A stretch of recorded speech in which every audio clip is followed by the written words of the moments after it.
Do you think Sussan Ley or David Littleproud are going to survive as leaders of their now warring parties? There's a big question mark hanging over both leaders, I think it's fair to say. Sussan Ley's been under pressure. She's never been in a strong position as leader, having won with a very thin majority when she took over from Peter Dutton after that election, that thumping election loss. And her numbers have probably gone south since then. She lost a few when outgoing senators left who had supported her. But as you say, we've had two now breakdowns of the coalition. The first one was a fleeting sort of affair. This one feels like it is more structural and probably more damaging for her.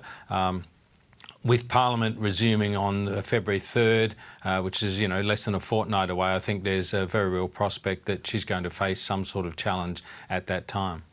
And we have invited Sussan Ley on the program. However, she has declined. I think she's declined quite a few times this week. Now, Mark, how much of an influence do you think One Nation has had, not just on the events of this week, but really the events of the past 3 or so months in federal politics? Yeah, I think One Nation is sitting there as a sort of a dark hand in all of these things. It's creating a lot of pressure on the Conservative side of politics, particularly for the Nationals, but also for the Liberals. And we saw a news poll, a remarkable news poll only a few days ago that showed for the first time One Nation as the dominant Conservative force. It was polling at 22%. That was 1 point ahead of the coalition parties, their combined vote. So, the sort of numbers we're used to seeing with One Nation are in the kind of low single or mid single figures, 5, 6, 7% sometimes, and suddenly here they are right up there at 22%. Another poll, I think, had them at 18%. So whatever's happening, there's some support there, and I think this is really focusing the minds and causing some irrational behaviour from the Nats and the Libs. Well, I guess that probably leads pretty well into this next question. I mean, where to next for the coalition, do you think? You would imagine they'd have to reunite before the next federal election, but that is still some time away. It is still some time away, and you would imagine they would have to do that, but nothing is certain at this stage. I mean, this again could be perhaps resolved if the Liberals change their leader, but the Libs aren't too happy about being told who their leader should be by the Nats.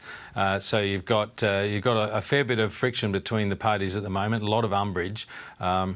And David Littleproud, as I think you asked about in the first question, David Littleproud has no certainty to hang on to his job either. So both sides are under a good deal of pressure. And if they are to stay apart leading into the election or getting close to it, then voters are going to have to decide which lot of policies they want, and then they'll have to face the prospect that if the coalition parties together are able to form a majority, that certain front benches will probably have to be replaced with others if they're to form a coalition in government. Certain policies will have to be ditched in favour of others. It could become a very unclear picture. This is the sort of standard political behaviour that we see in European democracies, where coalitions are quite the common thing. But in Australia, we usually just have this singular coalition, and it's meant to be stable, and it's meant to work out get its ducks in a row before it goes to the polls.